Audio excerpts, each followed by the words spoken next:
வணக்கம். மாலை முரசு செய்திகள் தொலைக்காட்சியில் 50 முக்கிய செய்திகளை விரைவாகவும் துல்லியமாகவும் அரை மணியில் பார்க்கலாம்.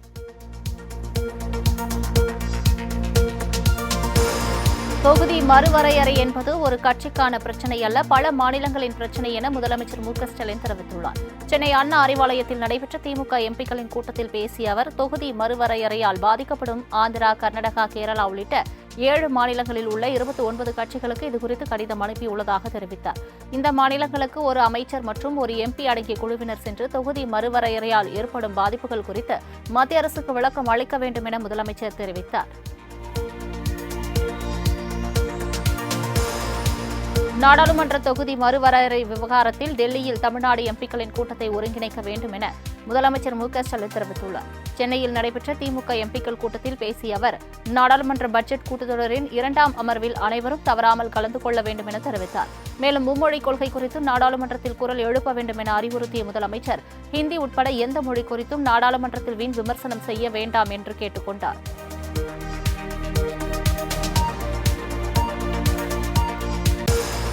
தொகுதி மறுவரையறையால் பாதிக்கப்படும் மாநிலங்களை ஒருங்கிணைத்து செயல்பட வேண்டும் என்பன உள்ளிட்ட முக்கிய தீர்மானங்கள் திமுக எம்பிக்கள் கூட்டத்தில் நிறைவேற்றப்பட்டுள்ளது. தொகுதிகளை இழக்கும் அபாயத்தில் உள்ள ஆந்திரா, கர்நாடகா, கேரளா, தெலுங்கானா, ஒடிசா, மேற்கு வங்கம், பஞ்சாப் ஆகிய 7 மாநிலங்களைச் சேர்ந்த கட்சிகளை ஒருங்கிணைத்து போராட்ட களத்திற்கு அழைத்து வர தீர்மானம் நிறைவேற்றப்பட்டது. மாநிலங்களின் உரிமைகளை நிலைநாட்டவும், தொகுதிகளின் எண்ணிக்கை மற்றும் அதன் விகிதாச்சாரத்தை காப்பாற்றுவது என்றும் தீர்மானம் நிறைவேற்றப்பட்டது.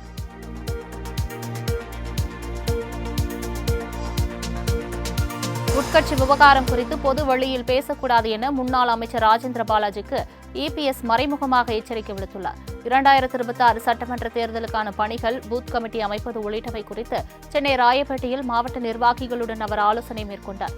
அப்போது மாஃபா பாண்டியராஜனுக்கு மிரட்டல் விடுத்தது தொடர்பாக உட்கட்சி விவகாரம் குறித்து பொது வழியில் பேசக்கூடாது என கேட்டுக் கொண்டார். ஊடகங்களில் வரும் கருத்துக்கள் குறித்து பொது வழியில் யாரும் விவாதிக்க வேண்டாம் என்று நிர்வாகிகளை கேட்டுக் கொண்டார். கூட்டணி குறித்த முடிவை கட்சி தலைமை எடுக்கும் என்றும், உங்கள் பணிகளை சிறப்பாக செய்யுங்கள் என்றும் நிர்வாகிகளுக்கு அறிவுறுத்தினார்.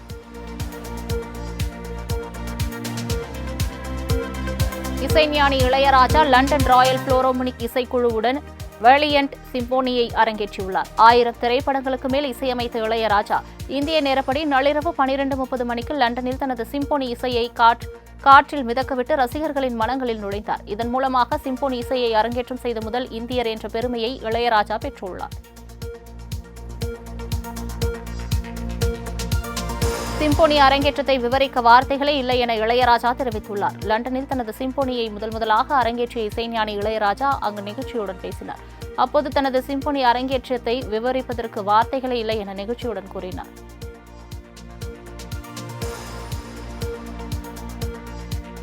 மகளிர் தின விழாவில் கோகுல இந்திராவுக்கு உரிய முக்கியத்துவம் அளிக்கப்படாத நிலையில் அதிமுகவிலிருந்து அவர் ஓரங்கட்டப்படுகிறாரா என்ற கேள்வி எழுந்துள்ளது. ஆண்டுதோறும் அதிமுக சார்பில் நடைபெறும் மகளிர் தின விழாவின் அனைத்து ஏற்பாடுகளையும் கோகுல இந்திரா மற்றும் பா. வளர்மதி முன்னின்று செய்வது வழக்கம். இந்த ஆண்டு சென்னையில் இபிஎஸ் பங்கேற்ற மகளிர் தின விழாவில் கோகுல இந்திராவுக்கு உரிய முக்கியத்துவம் அளிக்கப்படவில்லை என்று கூறப்படுகிறது. இதனால் கோகுல இந்திரா மகளிர் தின விழாவில் இருந்து பாதியிலேயே வெளியேறிய சம்பவம் அதிமுக வட்டாரத்தில் பரபரப்பை ஏற்படுத்தியுள்ளது. 2026 சட்டமன்ற தேர்தலில் முதலமைச்சர் தலைமையிலான மதசார்பற்ற கூட்டணி 200 தொகுதிகளுக்கும் மேல் வெற்றி பெற்று ஆட்சி அமைக்கும் என துணை முதலமைச்சர் உதயநிதி ஸ்டாலின் நம்பிக்கை தெரிவித்துள்ளார். சென்னையில் முதலமைச்சர் மு.க.ஸ்டாலின் பிறந்த நாளையொட்டி படகு போட்டி நடைபெற்றது. இதில் நயினார்குப்பம் முதல் ஊரூர்குப்பம் வரை 13 மீனவ கிராமங்களைச் சேர்ந்த 52 பேர் கலந்து கொண்டனர். இதனை தொடங்கி வைத்து பரிசுகளை வழங்கி பேசிய உதயநிதி, மீனவர்களுக்கு திமுக அரசு வழங்கும் நலத்திட்டங்களை பட்டியலிட்டார்.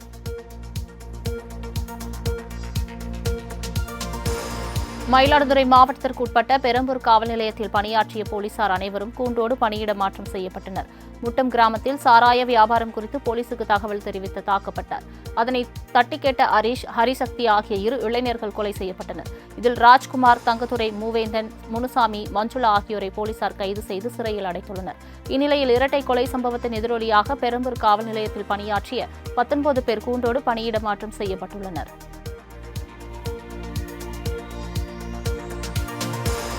நில ஆக்கிரமிப்பாளர்களிடமிருந்து 7,126 கோடி ரூபாய் மதிப்பிலான கோயில் நிலங்கள் மீட்கப்பட்டுள்ளதாக அமைச்சர் சேகர்பாபு தெரிவித்தார். சென்னை அயனாவரத்தில் நடைபெற்ற அமுதகரம் நிகழ்ச்சியில் கலந்து கொண்டு அன்னதான உதவியை தொடங்கி வைத்தார். தொடர்ந்து செய்தியாளர்களை சந்தித்து பேசிய அவர் 940 திருக்கோயில் நிலங்கள் மீட்கப்பட்டுள்ளதாகவும் இதன் மதிப்பு 7,126 கோடி ரூபாய் எனவும் தெரிவித்தார். மேலும் அனுமதி வழங்கப்படாமல் இருந்த 24,572 கோயில் நிர்வாக பணிகளுக்கு அனுமதி வழங்கப்பட்டிருப்பதாகவும் தெரிவித்தார்.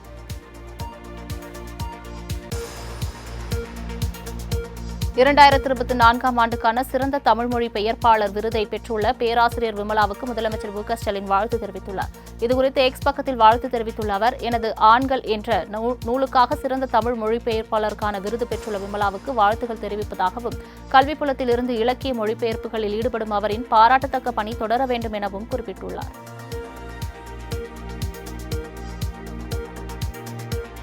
மீனவர்களின் பிரச்சினையில் மத்திய அரசு நிரந்தர தீர்வு காண வலியுறுத்தி தாவேகா சார்பில் போராட்டம் நடத்தப்பட உள்ளதாக அக்கட்சி சார்பில் தெரிவிக்கப்பட்டுள்ளது. மீனவர்களை திரட்டி நடத்தப்படும் இப்போராட்டத்திற்கு தாவேகா தலைவர் விஜய் தலைமை தாங்குவதாக தகவல் வெளியாகியுள்ள நிலையில் மீனவர்களை ஒருங்கிணைக்க ஒருங்கிணைப்பு குழு அமைக்கப்பட்டுள்ளதாகவும் போராட்டத்துக்கான அதிகாரப்பூர்வ தேதி விரைவில் அறிவிக்கப்படும் எனவும் அக்கட்சி தெரிவித்துள்ளது.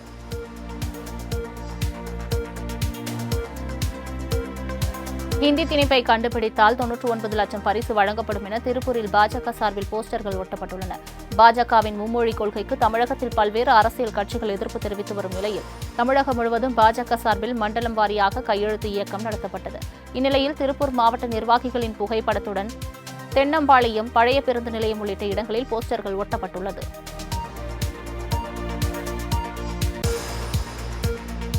தருமபுரி அருகே தனியார் பள்ளி ஆசிரியர் வீட்டிலிருந்து 100 சவரன் தங்க நகையை மர்ம நபர்கள் திருடிச் சென்றுள்ளனர். நல்லம்பள்ளி அதியமான் கோட்டை பகுதியில் வசிக்கும் தனியார் பள்ளி ஆசிரியர் ஷெர்லின் மெல்பா என்பவர் வீட்டில் யாரும் இல்லாதபோது பீரோவில் வைக்கப்பட்டிருந்த 100 சவரன் தங்க நகை மற்றும் 1.5 லட்சம் பணத்தை மர்ம நபர்கள் கொள்ளையடித்து சென்றுள்ளனர்.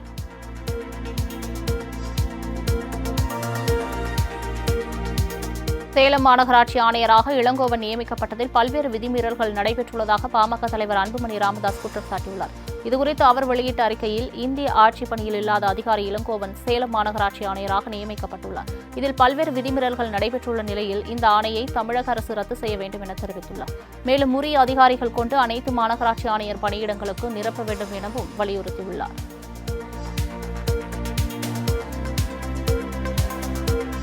வரும் 11ஆம் தேதி தொடங்கி தொடர்ந்து 2 நாட்களுக்கு தமிழகம், புதுச்சேரி, காரைக்காலில் ஓரிரு இடங்களில் கனமழை பெய்ய வாய்ப்புள்ளதாக வானிலை மையம் தெரிவித்துள்ளது.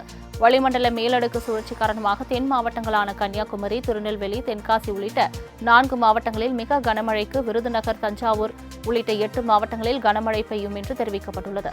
இந்த நாட்களில் மீனவர்கள் கடலுக்கு செல்ல வேண்டாம் எனவும் அறிவுறுத்தப்பட்டுள்ளது.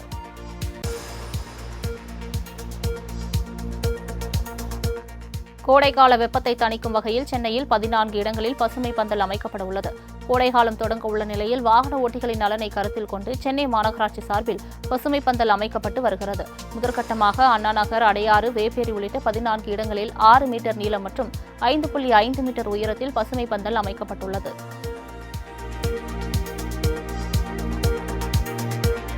தமிழ்நாட்டில் பெண்கள் தனியாக நடந்து செல்ல முடியாத நிலையில் சட்டம் ஒழுங்கு இருப்பதாக மத்திய இணையமைச்சர் எல் முருகன் தெரிவித்துள்ளார். ஆலந்தூர் சட்டமன்ற தொகுதிக்குட்பட்ட நங்கநல்லூரில் பாஜக மண்டல அலுவலகத்தை திறந்து வைத்த பின்னர் செய்தியாளர்களை சந்தித்த அவர், தமிழ் கலாச்சாரத்திற்கு பெருமை சேர்க்கும் கட்சி பாஜக என்றும் வரும் 2026 தேர்தலில் தமிழகத்தில் பாஜக கூட்டணி ஆட்சி அமைய வேண்டும் என்றும் தெரிவித்தார்.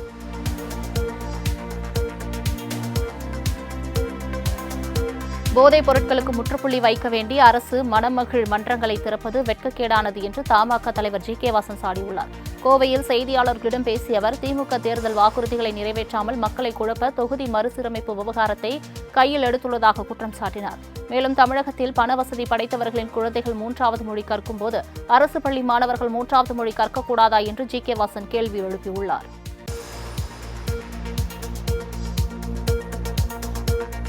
யார் மீதும் மொழியை திணிக்கக்கூடாது என்பதுதான் புதிய தேசிய கல்விக் கொள்கை என்று மகாராஷ்டிரா ஆளுநர் சி.பி. ராதாகிருஷ்ணன் புதிய விளக்கம் அளித்துள்ளார். கோவையில் செய்தியாளர்களிடம் பேசிய அவர், தமிழகத்தில் தமிழில் கல்வி கற்பது என்பது மறைந்து வருவதாகவும் அதனை தடுத்து நிறுத்த புதிய தேசிய கல்விக் கொள்கை அமல்படுத்த வேண்டும் என்றும் அவர் தெரிவித்தார். தொகுதி மறுவரையறை குறித்து பேசிய அவர், இல்லாத ஒன்று இருப்பதாக காட்டி அரசியல் செய்வது தமிழகத்தில் வாடிக்கையாக இருப்பதாகவும் குற்றம் சாட்டினார்.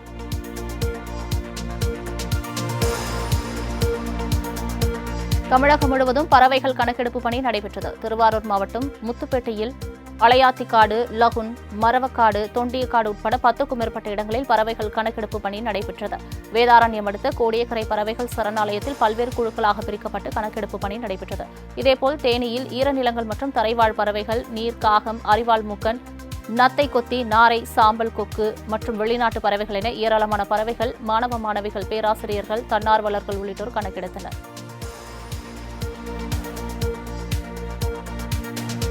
கன்னியாகுமரி மாவட்டம் நாகர்கோவிலில் அரசு பேருந்தில் தானியங்கி கதவு உடைந்து தொங்கியபடி சென்ற காட்சி சமூக வலைதளங்களில் வைரலாகி வருகிறது. நாகர்கோவிலில் கடந்த சில நாட்களுக்கு முன்பு மாவட்ட ஆட்சியர் அலுவலக ரவுண்டானா சாலையில் அரசு பேருந்து ஒன்று வடசேரி பேருந்து நிலையம் நோக்கி சென்று கொண்டிருந்தது. அப்போது தானியங்கி கதவு உடைந்து பேருந்திலிருந்து தனியாக வெளியே தொங்கியபடி சாலையில் சென்றுள்ளது. இந்த வீடியோ வைரலானதை தொடர்ந்து பொதுமக்கள் பாதுகாப்பை நினைவில் கொண்டு பழுதான பேருந்துகளை அப்புறப்படுத்தி புதிய பேருந்துகளை இயக்க நடவடிக்கை எடுக்க வேண்டும் என்ற கோரிக்கை வலுத்து வருகிறது.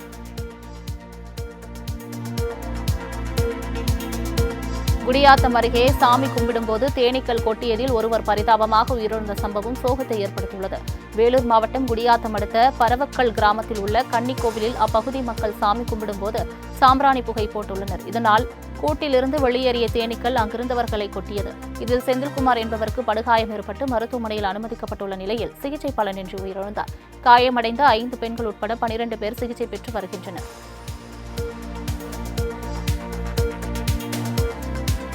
தமிழகம் முழுவதும் உள்ள பல்வேறு கோவில்களில் நடைபெற்ற கும்பாபிஷேக விழாக்களில் ஆயிரக்கணக்கான பக்தர்கள் பங்கேற்று சாமி தரிசனம் செய்தனர்.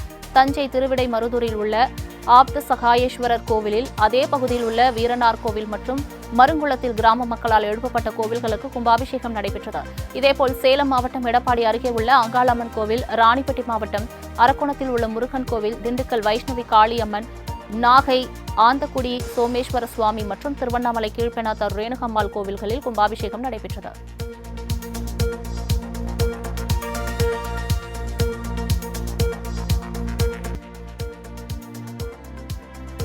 அடுத்த 2 நாட்கள் முதலமைச்சர் ஸ்டாலின் செங்கல்பட்டில் கள ஆய்வு மேற்கொள்ள உள்ளார். தமிழகத்தின் பல்வேறு மாவட்டங்களுக்கு நேரடியாக சென்று முதலமைச்சர் கள ஆய்வு மேற்கொண்டு வரும் நிலையில் நாளை மற்றும் நாளை மறுநாள் செங்கல்பட்டு பகுதிக்கு செல்கிறார். தொடர்ந்து 50,000 பேருக்கு நலத்திட்ட உதவிகளை வழங்குகிறார். திமுக மாவட்ட நிர்வாகிகள் ஆய்வுக் கூட்டத்தில் கலந்து கொள்வதுடன் சென்னை OMR சாலையில் தொடங்கி செங்கல்பட்டு வரை நடைபெறும் ரோட் ஷோவில் கலந்து கொள்கிறார். நீலகிரி மாவட்டம் கூடலூர் அருகே சுற்றுலா வாகனம் பள்ளத்தில் கவிழ்ந்து விபத்துக்குள்ளானதில் 17 பேர் காயமடைந்தனர். கேரளாவிலிருந்து கூடலூர் நோக்கி வந்த சுற்றுலா வாகனம் கூடலூர் அருகே பாடந்துறை பகுதியில் சென்று கொண்டிருந்தபோது ஓட்டுநரின் கட்டுப்பாட்டை இழந்து 20 அடி ஆழ பள்ளத்தில் கவிழ்ந்து விபத்துக்குள்ளானது. இதில் பேருந்தில் பயணித்த 17 பேரும் சிறு காயங்களுடன் அதிர்ஷ்டவசமாக உயிர் தப்பினர். தொடர்ந்து மீட்கப்பட்ட 17 பேரும் ஆம்புலன்ஸ் மூலம் மருத்துவமனைக்கு அனுப்பி வைக்கப்பட்டனர்.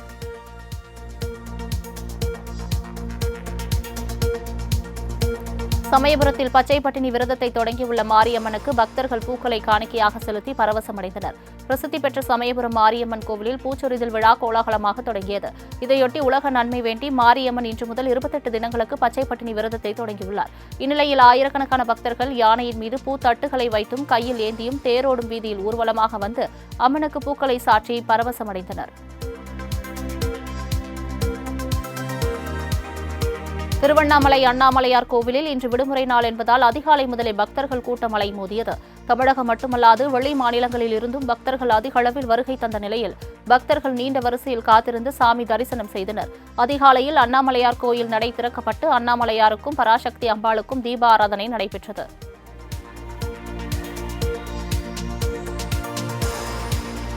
செங்கல்பட்டு மாவட்டம் திருப்போரூரில் உள்ள கந்தசுவாமி கோவிலில் பக்தர்கள் புடைசூழ மாசி தேரோட்டம் வெகு விமர்சையாக நடைபெற்றது. பிரசித்தி பெற்ற கந்தசுவாமி கோவிலில் பிரம்மோற்சவ பெருவிழாவின் முக்கிய நிகழ்வான தேரோட்டத்தின் போது வள்ளி தெய்வானையுடன் எழுந்தருளிய சுவாமி 4 மாட வீதிகளில் உலா வந்த பக்தர்களுக்கு காட்சியளித்தார். இதில் திரளான பக்தர்கள் கலந்து கொண்டு அரோகரா கோஷமிட்டவாறு வடம் பிடித்து தேர் இழுத்து வழிபட்டனர்.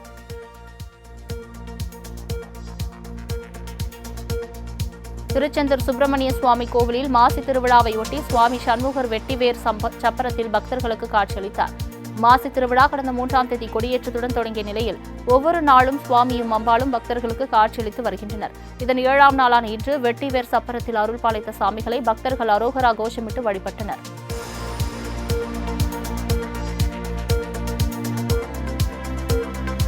திருவள்ளூர் மாவட்டம் திருத்தணி சுப்பிரமணிய சுவாமி கோவிலில் பக்தர்கள் குவிந்ததால் அப்பகுதியில் கடும் போக்குவரத்து நெரிசல் ஏற்பட்டது. சுபமுகூர்த்த தினத்தையொட்டி தமிழகம் மட்டுமல்லாது அண்டை மாநிலங்களிலிருந்தும் ஏராளமான பக்தர்கள் கோவிலுக்கு வருகை தந்ததால் பக்தர்கள் சுமார் 2 மணி நேரத்திற்கு மேலாக நீண்ட வரிசையில் காத்திருந்து சாமி தரிசனம் செய்தனர். இந்நிலையில் குடித்தண்ணீர் உள்ளிட்ட வசதிகள் செய்து கொடுக்கப்படவில்லை என பக்தர்கள் கவலை தெரிவித்துள்ளனர்.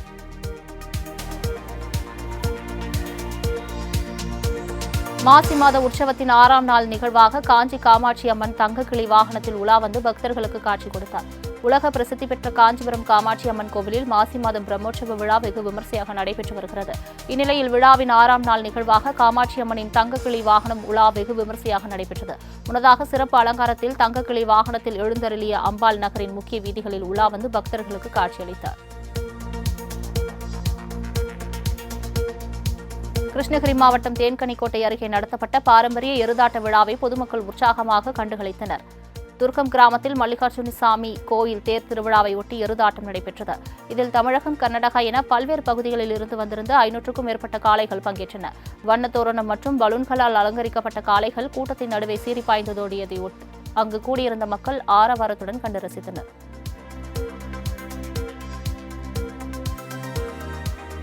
வார விடுமுறையை முன்னிட்டு கன்னியாகுமரி கடற்கரையில் அதிகாலையிலே ஏராளமான சுற்றுலா பயணிகள் குவிந்தனர். சர்வதேச சுற்றுலா தலமாக கன்னியாகுமரியில் வார விடுமுறை நாளான இன்று ஏராளமான சுற்றுலா பயணிகள் அதிகாலையிலேயே கடற்கரை திடலில் அமர்ந்து சூரிய உதயத்தை கண்டு ரசித்தனர். பலர் கன்னியாகுமரி கடலில் குளித்தும் செல்ஃபிகள் எடுத்தும் விடுமுறையை உற்சாகமாக கழித்தனர். சுற்றுலா பயணிகளின் வருகையால் கன்னியாகுமரி கடற்கரை பகுதி களை கட்டியது.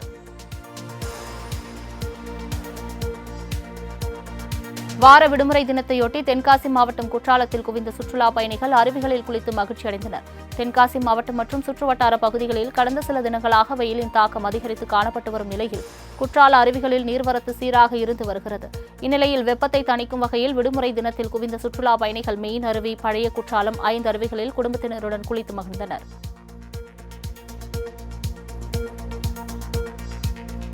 திருச்சி சமயபுரம் மாரியம்மன் கோவிலில் பூச்சொரிதல் விழா தொடங்கி வெகு விமர்சையாக நடைபெற்று வருவதால் வெடிகுண்டு செயலிழப்பு நிபுணர்கள் சோதனை மேற்கொண்டனர். சமயபுரம் மாரியம்மன் கோவிலில் பூச்சொரிதல் விழா தொடங்கியுள்ளதுடன் சித்திரை தேரோட்டமும் நடைபெறவுள்ளது. இந்த நிலையில் தமிழகம் மட்டுமல்லாது வெளி மாநிலங்களில் இருந்தும் லட்சக்கணக்கான பக்தர்கள் விரதமிருந்து வருகை தந்த வண்ணம் உள்ளனர். இதனால் பாதுகாப்பு கருதி வெடிகுண்டு செயலிழப்பு நிபுணர்கள் தேரடி வீதி கோவிலின் உட்புறம் வளாகம் முழுவதும் சோதனை மேற்கொண்டனர்.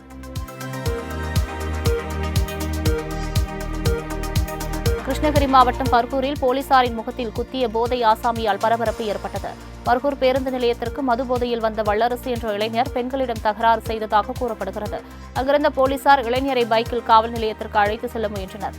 அப்போது போலீசாரின் முகத்தில் குத்திவிட்டு தப்பியோட முயன்ற அந்த இளைஞரை அவர்கள் குண்டுக்கட்டாக காவல் நிலையம் அழைத்துச் சென்றனர்.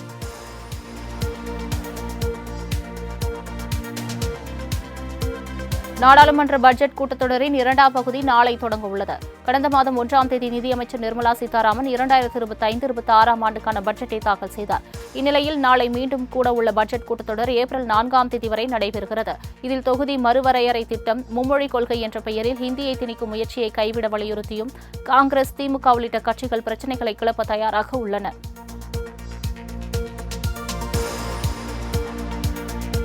குடியரசு துணைத் தலைவரான ஜெகதீப் தன்கர் உடல்நலக்குறைவு காரணமாக டெல்லி எய்ம்ஸ் மருத்துவமனையில் அனுமதிக்கப்பட்டுள்ளார். 73 வயதான ஜெகதீப் தன்கர் நெஞ்சுவலி மற்றும் உடல்நலக்குறைவு காரணமாக அதிகாலை 2 மணி அளவில் அனுமதிக்கப்பட்டார். தீவிர சிகிச்சை பிரிவில் அவருக்கு சிகிச்சை அளிக்கப்பட்ட நிலையில் அவரது உடல்நிலை தற்போது சீராக இருப்பதாக தகவல்கள் வெளியாகியுள்ளன. அமெரிக்காவின் கலிபோர்னியாவில் உள்ள சுவாமி நாராயணன் கோவில் மீது தாக்குதல் நடத்தப்பட்ட சம்பவத்துக்கு இந்தியா கடும் கண்டனம் தெரிவித்துள்ளது. தாக்குதல் குறித்து வெளியுறவுத்துறை செய்தி தொடர்பாளர் ரந்தீர் ஜெய்ஷ்வால் வெளியிட்ட பதிவில், சினோ ஹில்ஸ் உள்ள இந்த கோவில் மீது தாக்குதல் நடத்தப்பட்டது கண்டனத்துக்குரியது என்றும் குற்ற செயலில் ஈடுபட்டவர்கள் மீது நடவடிக்கை எடுக்க வேண்டும் என்றும் வலியுறுத்தியுள்ளார். மேலும் இந்து வழிபாட்டு தலங்கள் கூடுதல் பாதுகாப்பு வழங்குவதை உறுதி செய்ய வேண்டும் என்றும் கேட்டுக் கொண்டுள்ளார். பூமியில் விலங்குகளை பாதுகாப்பதில் இந்தியா முன்னிலையில் இருக்கும் என பிரதமர் மோடி தெரிவித்துள்ளார். மத்திய பிரதேசத்தின் சிவபுரியில் உள்ள மாதவ் தேசிய பூங்கா புலிகள் காப்பகம் அறிவிக்கப்பட்டுள்ளது. இதுகுறித்து மத்திய சுற்றுச்சூழல் மற்றும் வனத்துறை மந்திரி பூபேந்தர் யாதவ் தனது எக்ஸ் தள பக்கத்தில் வெளியிட்டுள்ள பதிவில், பூமியின் சுற்றுச்சூழல் பன்முகத்தன்மையை மீட்டெடுப்பதற்கு பிரதமர் நரேந்திர மோடி முக்கியத்துவம் அளித்து வருவதாக தெரிவித்திருந்தார். இந்த பதிவிற்கு பதில் அளித்துள்ள பிரதமர் மோடி, விலங்குகளை பாதுகாப்பதிலும் பூமியின் நிலைத்தன்மைக்கு பங்களிப்பதிலும் நாம் எப்போதும் முன்னிலையில் இருப்போம் என பதிவிட்டுள்ளார்.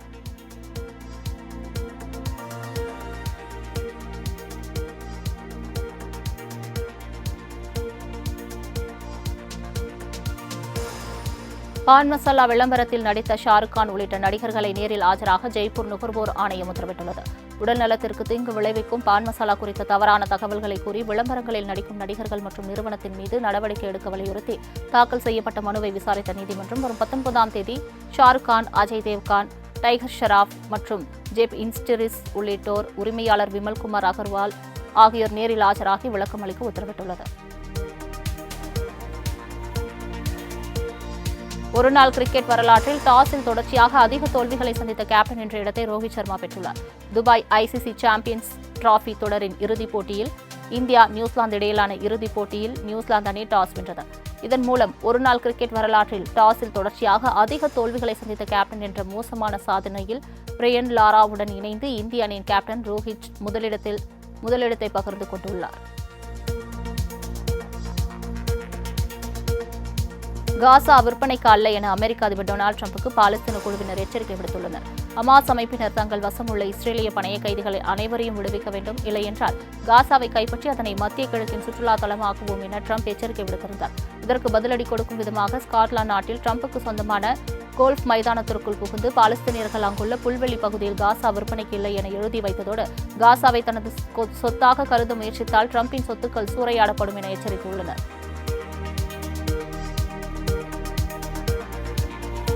சிரியாவில் ஆங்காங்கே குவியலாக மனித உடல்கள் கிடப்பதால் அங்கு அசாதாரண சூழல் நிலவுகிறது. சிரியாவில் பாதுகாப்பு படையினருக்கும் முன்னாள் அதிபர் பஷர் அல் ஆசாத்தின் ஆதரவாளர்களுக்கும் மோதல் வெடித்ததை அடுத்து ஆசாத் ஆட்சி கவிழ்க்கப்பட்டு ஹயாத் தஹ்ரீர் அல் ஷாம் ஆட்சி நடைபெற்று வருகிறது. இதில் கண்ணில் படுபவர்களை எல்லாம் அரசு படைகள் மனிதாபமற்ற முறையில் சுட்டுக் கொள்வதாகவும், பெண்கள் நிர்வாணமாக தெருக்களில் ஊர்வலமாக அழைத்து செல்லப்பட்டு சுடப்படுவதாகவும் அந்நாட்டு மக்கள் கவலை தெரிவிக்கின்றனர்.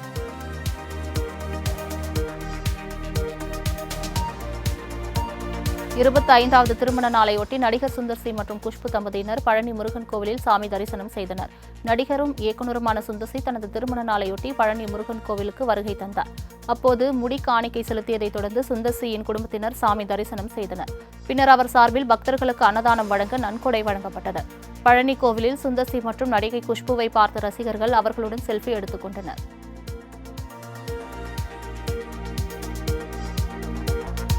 நிலவில் பனிப்படிவுகள் இருப்பதை சந்திரயான் 3 விண்கலம் உறுதி செய்துள்ளதாக இஸ்ரோ தெரிவித்துள்ளது. நிலவை ஆய்வு செய்வதற்காக சந்திரயான் 3 விண்கலம் கடந்த ஆண்டு ஜூலை மாதம் 14ஆம் தேதி விண்ணில் ஏவப்பட்டது. இந்நிலையில் நிலவில் உறைந்த நிலையில் பனிப்படிவுகள் இருப்பதையும் அதிக எலக்ட்ரான் அடர்த்தி இருப்பதையும் சந்திரயான் 3 விண்கலம் கண்டுபிடித்துள்ளதாக இஸ்ரோ தெரிவித்துள்ளது. இந்த ஆய்வின் கண்டுபிடிப்புகள் எதிர்கால நிலவு குறித்து ஆய்வுக்கு பயனுள்ளதாக அமையும் என இஸ்ரோ அதிகாரிகள் தெரிவித்துள்ளனர்.